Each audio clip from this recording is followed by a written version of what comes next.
Hi, I'm Phil from Driftworks. This is Jay, and welcome back to episode 275 of the V10 M3.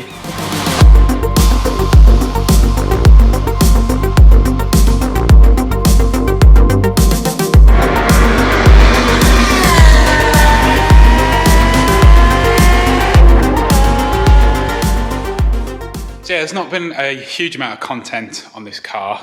Apologies for that, but we've had quite a busy time recently, sort of preparing for Black Friday, getting through the Black Friday sale, etc. But also lots of other little bits and pieces going on with other cars and whatnot. And obviously the usual track car distraction, which, you know, just seems to go on forever.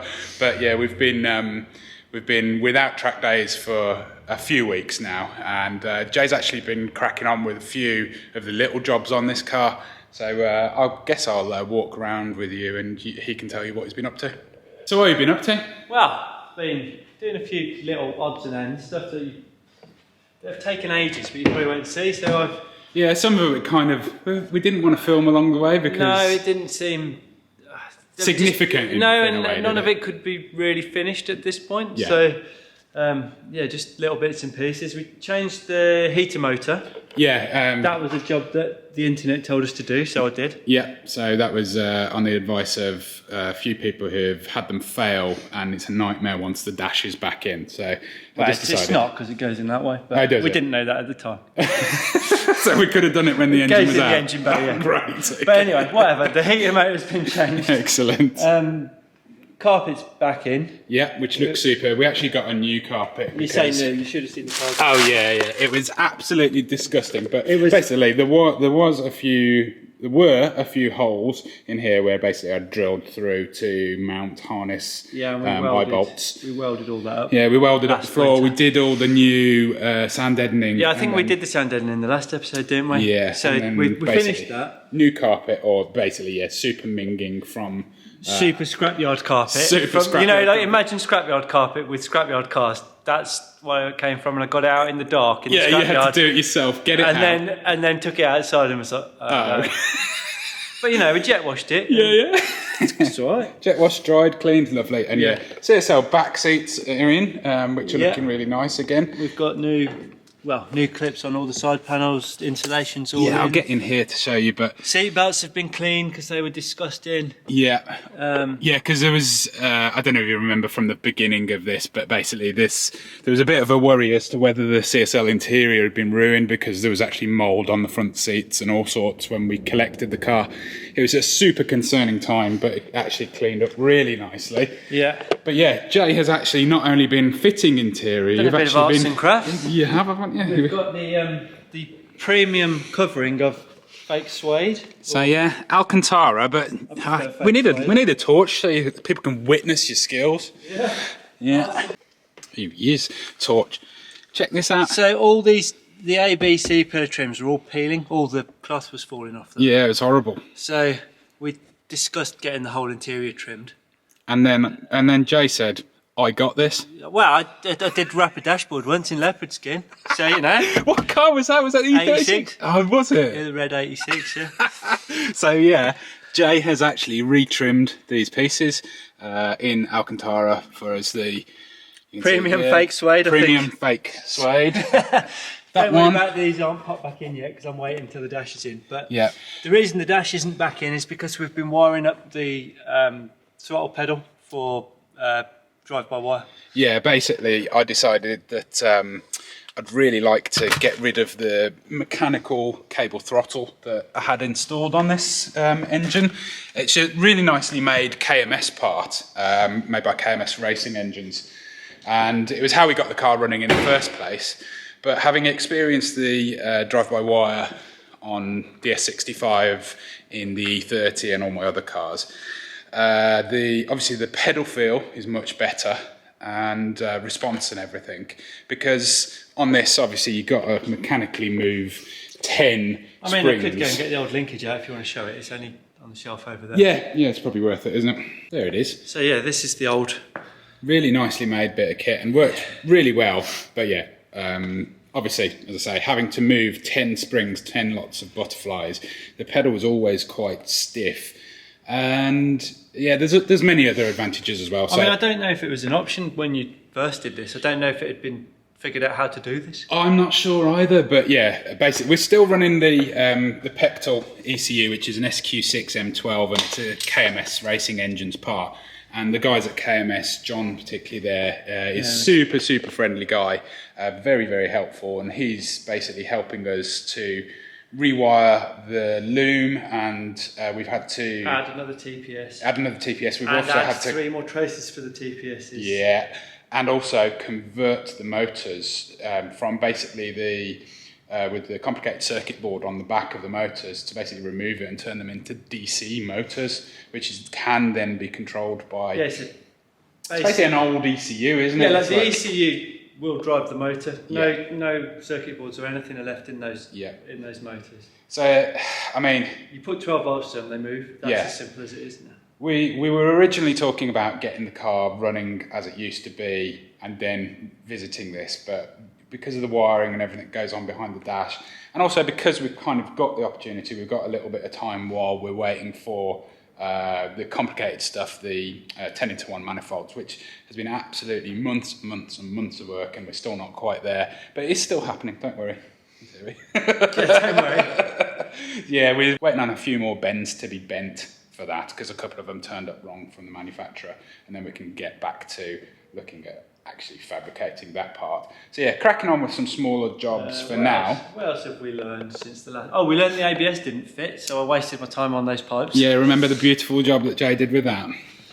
Basically, there was an ABS unit there, and it's an MK20 ABS unit. Yeah. Sad times. It basically doesn't fit. We didn't realise, because obviously we've got the CSL, and I'm kind of used to other E46 M3s, I just presumed, and Jay did as well, that the ABS unit sat there like an MK60 does.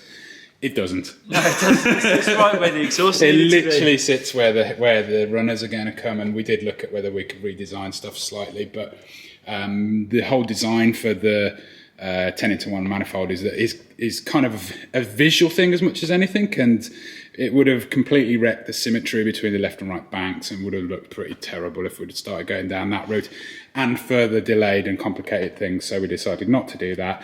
And yeah, all the hard work that Jay did beautifully on these brake pipes is unfortunately going to get chopped out and remade. Yeah. But you are now an expert. I've done it a few times. You are. Like, I've seen the work that you've done on your own car as well. It's like everything you learned doing this is now, it's easy for you, isn't it? Easy. As long as it's unlimited time, it's not a problem. Yeah. On someone else's buck as well. Yeah, exactly. Fine. As long as there's no pressure, then it's no problem. But yeah, exactly. So yeah, we've got to get an MK60. In fact, I've actually got one, but I'm probably going to. We need the master cylinder and everything.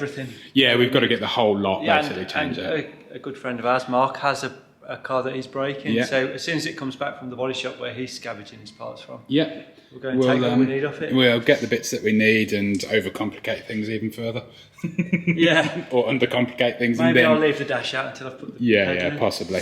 What am I doing? So wiring for to change to motors for the throttles. Yeah. It's super complicated, and obviously being Pectel parts and Deutsch. I mean, I've never worked with these connectors before. They're out of my price range. Yeah.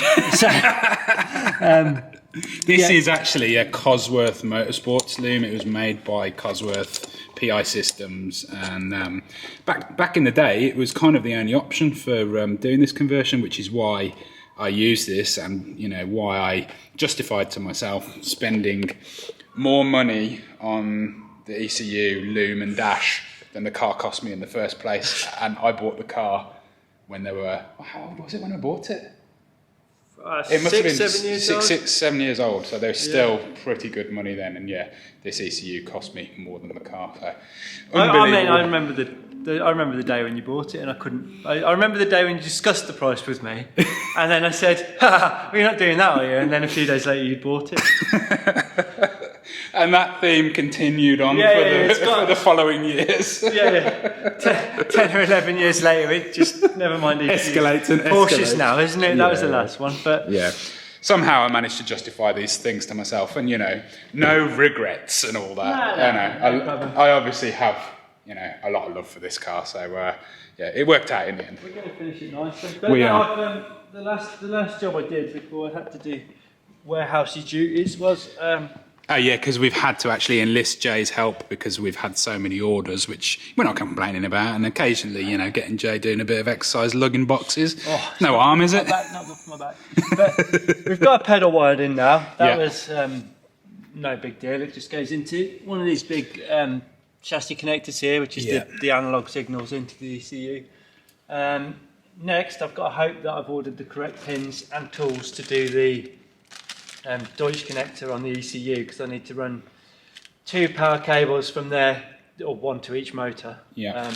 They're separate feeds, and then I need to run the one TPS was already wired in, so I can steal the power and the earth off that. We can join them. Yeah, the power and the earth I can steal. But the signal, one comes back to the ECU, and I have to run the other 3 back to the ECU because they're apparently dual trace TPSs. Yeah. And I don't know the ins and outs of it, but that's what we need to run this. That's the rules. We've been told exactly what pins we need to use, where to go. As I say, John from KMS has been super helpful, and he actually goes way back with this car as well, because it was relatively complicated, sort of sorting out the build and everything in the first place, and he's been nothing but helpful over all of these years, the 10 years odd since I built it in the first place with Craig. Yeah. But yeah, just trying to make sure, as usual, that we're doing everything better than it was before. I think is the key. 10 years older, aren't we? Yeah, 10 years older. You know, we've learnt a fair bit, and built a few more cars.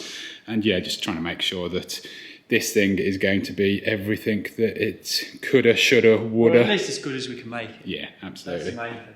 Yeah, and yeah, I do promise we will get onto 10-into-1 exhausts as soon as we are able to. Basically, we're kind of at the mercy of fabrication and manufacturing at this point, but then hopefully at some point, stuff will get here and we can just start fabricating. And I guess, to be fair, that'll probably be the next video on this, won't it? Yeah, it possibly will be, yeah. We kind of don't want to bore you with like too much little stuff, but yeah, I guess that's probably it, isn't it? Just like a small little update for the V10 M3 project, because I know a lot of you are always asking in the other videos that we do. Yes, we are working on it. Yes, stuff is happening. Yes, it's looking really good, but it's kind of slow progress in a way, but that's the nature of complicated builds sometimes. So yeah, there you go. Right, that's probably it. Thanks very much for watching, and yeah, we'll see you in the next one. See you in a bit.